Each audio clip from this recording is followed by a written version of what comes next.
ఇంట్లో బియ్యం పెట్టి బాబాయ్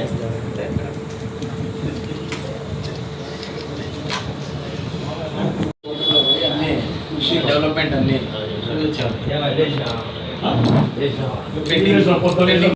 ఈ రాష్ట్రంలో ఉండే తల్లిదండ్రులందరూ అప్రమత్తులై వ్యవహరించమని కోరుతా ఉన్నా. ఆంధ్రప్రదేశ్ రాష్ట్రంలో ఉండే తల్లిదండ్రులందరినీ అప్రమత్తులై వ్యవహరించమని కోరుతా ఉన్నా. కారణం, నిన్నటి దినం ఈ రాష్ట్ర ముఖ్యమంత్రి చంద్రబాబు నాయుడు గారు శ్రీకాకుళానికి పోయి అక్కడ ఒత్తి ముట్టించినారు. ఇక్కడ కడపలో వెలింది అది. శ్రీకాకుళంలో ఏంది ఆ మాట అంటే, 3వ సంతానానికి కనండి 30,000 ఇస్తా, 4వ సంతానానికి కనండి 40,000 ఇస్తా, 5వ సంతానానికి కనండి 50,000 ఇస్తా. తల్లిదండ్రులారా, అప్రమత్తులై వ్యవహరించండి. పొరపాటున చంద్రబాబు నాయుడు గారి మాటలు మీరు నమ్మితే, ఒక సామెత గుర్తొస్తుంది నాకు. మా పల్లెల్లో చెప్పేవాళ్ళు, మా అందరికీ తెలిసిన సామెతే, కొంచెం మార్చి చెప్తానా, ఎందుకంటే అందులో బూత్ ఉంది కాబట్టి అది బాగుండదు కాబట్టి కొంచెం మారుస్తానా. మా పెద్దోళ్ళు చెప్పేవాళ్ళు ఎప్పుడు, వినకూడని వాని మాటలు విని ఇంట్లో గింజలు అమ్మాకురా అని చెప్పినారు. వినకూడని మాటలు, ఎవరి మాట అయితే వినకూడదో వాని మాట విని ఇంట్లో గింజలు అమ్మాకురా, చెడిపోతావు అని చెప్పినారు. ఇప్పుడు నేనేం చెప్తానా తల్లిదండ్రుల కంటే, చంద్రబాబు నాయుడు మాటలు నమ్మి, ఈ బాబు మాటలు నమ్మి మరొక బాబుకు జన్మనిచ్చినావా, చెడిపోతావురా నాయన అంటారా నేను. కారణం, 3వ సంతానం కలిగినప్పుడు 30,000 ఇస్తానని చెప్పిన ఈ పెద్ద మనిషి 3 ఇస్తాడు, మిగతా వాళ్ళకి ఇయ్యాడు. 2వ పాయింట్, ఒకవేళ ఇచ్చినా కూడా ఆయన ఇచ్చిన 30,000 ఆ తల్లి కానుపుకు ఆసుపత్రికి కూడా తక్కువ వస్తుంది. ఇప్పుడు 30,000 60,000 అవుతుంది కానుపుకు ఆసుపత్రికి పోతే. మరి ఆ రోజు తొలి రోజులు కానుపుకు ఉపయోగపడే 30,000 ఆ పిల్లోడు పెరిగి పెద్ద అయ్యేంత వరకు ఎవరు బాధ్యత తీసుకోవాలా అని అడుగుతా ఉన్నా నేను. వాని భవిష్యత్తు మాట ఏంటి అని చెప్తా ఉన్నా నేను. వాడు బడికి పోతే ఏంది, ఆసుపత్రికి పోతే ఏంది, భోజనం ఏంది, వాని ఉద్యోగం ఏంది, సద్యోగం ఏంది, మంచి ఏమి చెడ్డేమి. నువ్వు ఈరోజేమో కనమని చెప్తావు, 3 గను 4 గను 5 మందిని గను అని చెప్పి నీ మాటలు నమ్మే వాళ్ళు పొరపాటున కంటే పిల్లల భవిష్యత్తు ఏంది? అందులో ఇక్కడ గుర్తుపెట్టుకోవాల్సిన అంశం తల్లిదండ్రులు ఉంటుంది.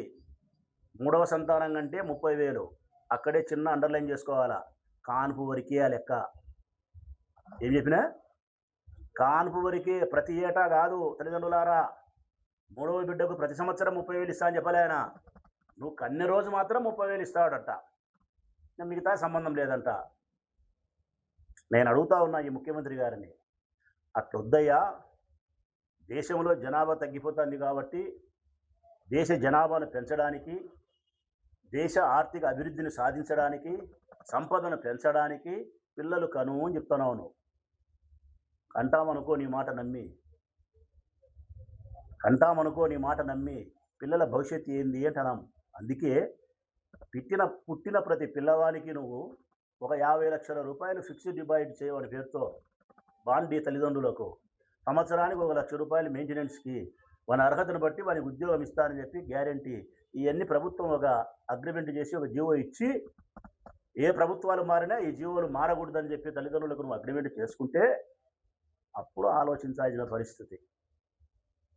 పిల్లోని కంటే చాక్లెట్ ఇచ్చినట్టో తాయిలం ఇచ్చినట్టో 30,000 ఇస్తే పిల్లవాని యొక్క భవిష్యత్తు ఏంది? పిల్లవాని భవిష్యత్తుకు గ్యారంటీ కావాలా. ఈ రాష్ట్రంలో 3వ సంతానానికి 4వ సంతానానికి రాష్ట్ర ప్రభుత్వం దత్తత తీసుకోగలిగితే, వారి అర్హతను బట్టి ఉద్యోగాలు ఇవ్వగలిగితే, ఆస్తిపాస్తులు ఇవ్వగలిగితే ఎక్కడైనా పద్ధతి. కుటుంబ బంధాలు ఇంకా ఇంకా ఇంకా బలహీనపడతా ఉన్న ఈ తరుణంలో, వృద్ధ శరణాలయాలు ఎక్కడ చూసినా కానీ వెలుస్తూ ఉండే ఈ సందర్భంలో మొట్టమొదట మనం ఆలోచించాల్సింది, ఎవరైనా కానీ ఈ రాష్ట్రంలో ఎక్కడే కానీ వృద్ధాశ్రమాలు లేకుండా పోవాలా.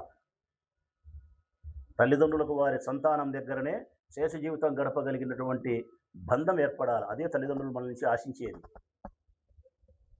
ఇట్లాంటి పరిస్థితుల్లో 3వ పిల్లోని కానీ 30,000 ఇస్తా, 4వ పిల్లవాడిని కానీ 40,000 ఇస్తా, రేపొద్దున వాడిని చదివించుకోలేక చేసుకోలేక ఏ చిన్న పనికో తరంగాని పనులకో అసాంఘిక కార్యకలాపాలకో మళ్ళీ ఇచ్చే పరిస్థితి. ఇది కరెక్ట్ కాదు. జనాభాను పెంచాలా, నువ్వు ఆర్థికంగా పురోగమనాన్ని సాధించాలనేదే నీ మాట అయితే గన ఈ సంస్కరణకు అనుకూలంగా, ఈ మార్పుకు అనుకూలంగా, ఈ మార్పు ఉపయోగపడే ప్రజల యొక్క అవసరాలను గుర్తించి చేయాల్సిన పనులు నీ ప్రభుత్వం చేయగలిగితే నీ సంస్కరణకు ప్రజలు ముందుకొస్తారంటే ఏదన్నా అర్థం ఉంది తప్ప పిల్లవాడిని కనడాన్ని ఒక ఉద్యమంగా చేపట్టమంటున్నాడు ఆయన. సంసారం చేసేదే ఇంకా పని పెట్టుకొని వేరే పని పెట్టుకోకండి, పిల్లలను కనండబ్బా. ముఖ్యంగా చంద్రబాబు నాయుడు తెలివైనటోడే, మనమే మూర్ఖులం ప్రజలారా. ఎలక్షన్ల ముందు ఆయన ఏం చెప్పినాడు? నేను సంపద సృష్టిస్తా అని చెప్పినాడు. మనం ఇన్నాళ్ళు ఏమడిగినాం? సంపద సృష్టించాలి అంటున్నాడు. కానీ పొరపాటు. ఆయన చెప్పింది ఏం చెప్తున్నాడు? సంపద సృష్టించడం అంటే జనాభాను పెంచడమే. జనాభాను సృష్టించగలిగితే వాళ్ళు డబ్బులు సంపాదిస్తారు మీ కుటుంబాలకు, కాబట్టి మీరు కనండి అంటున్నాడు. రేపొద్దున ఏం చెప్తారో తెలుసునా? నేను సంపద సృష్టించినా అంటాడు. P4 ద్వారా నీకు లెక్కించిన అంటాడు కదా. ఇప్పుడు పిల్లలు కనిలే రేపొద్దున పెరిగినాక 20 సంవత్సరాల వాళ్ళు సంపాదించి డబ్బులు ఇస్తారు కదా, కాబట్టి సంపద సృష్టించినా నేను చెప్పిన ప్రకారం సంపద సృష్టించినా అంటాడు. ఇది ఆయన చెప్పే విధానం. కానీ నలుగురిని 5 మందిని సంతానం కంటే ఒక స్త్రీ యొక్క ఆరోగ్య పరిస్థితి ఏంది అని ఆలోచించాలా, వాని పిల్లవాని యొక్క పోషణ ఏంది అని ఆలోచించాల్సిన బాధ్యత ఉంది. ఈరోజు భార్యాభర్త ఇద్దరు కలిసి పనులకు పోతే కానీ భుక్తి జరిగే పరిస్థితి లేదు. భార్య పనికి పోవాలా, ఉద్యోగానికి పోవాలా, భర్త పోవాలా. ఇద్దరు పనులకు పోయేటప్పుడు ఇంట్లో పిల్లోడు చూసుకునేది ఎవరయ్యా? చంద్రబాబు నాయుడు. అందుకని చెప్తా ఉన్నా, ముగ్గురు నలుగురినో కంటారు, అమ్మ నాయన పనికి పోతారు కాబట్టి ఆ పిల్లల ముడ్డిగడిగే పని నువ్వు మీ పార్టీ ఎమ్మెల్యేలకు పెట్టు. ఇంటింటికి పోయి ఆ పిల్లలు పెంచడానికి ఆలడా పాలడా ముడ్డిగడిగే పని మీరు తీసుకొని రా స్వామి, నేను చెప్పినా వాళ్ళు కనవని చెప్పి వాళ్ళు కనినారు అని చెప్పు. మరి ఆరోగ్య పరిస్థితిని ఆలోచించాలా, వాళ్ళ ఆర్థిక విధానాన్ని ఆలోచించాలా, వాళ్ళు చేసే ఉద్యోగానికి పిల్లల యొక్క పోషణ చూడాలా.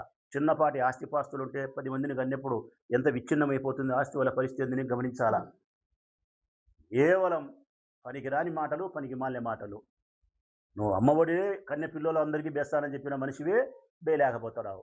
రేపొద్దున ఈ 30,000 40,000 నువ్వు ఇచ్చేది ఏంది? నువ్వు ఇచ్చినా కానీ ఒక పుట్టినప్పుడు ఇచ్చిన తర్వాత మిగతా పరిస్థితి ఏంది?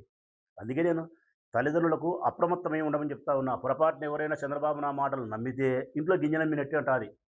పనికిమాలినోని మాటలు నమ్మి ఇంట్లో గింజలమ్మితే ఎట్లుంటుందో, చంద్రబాబు మాటలు నమ్మి మీరు మరొక బాబుకు జన్మనిస్తే ఈ బాబు మాట నమ్మి అట్లనే ఉంటుంది ప్రజలారా. ఇంత చెప్పిన పెద్ద మనిషి మరి లోకేష్ బాబు ఎంతమందిని కన్నాడయ్యా? ఒకరినే కదా లోకేష్ బాబు కనింది. చంద్రబాబు నాయుడు ఎంతమందిని కన్నాడయ్యా? ఒకరినే కదా కనింది. మీరు మటుకు ఒకరిని కనండి, కష్టం చేసుకొని బతికే వాళ్ళ మటుకు 4 మంది 5 మందిని కనమని చెప్పు. వాళ్ళ యొక్క ఆలనా పాలన మేము చూడము, వాళ్ళ భవిష్యత్తుకు మేము ఉపయోగపడదు ప్రభుత్వము, మీ సావు మీరే సావాలని చెప్పితే ఎక్కడ న్యాయం? అందుకే ఈ రాష్ట్రంలో ఉండే తల్లిదండ్రులకు జాగ్రత్తగా ఉండండి.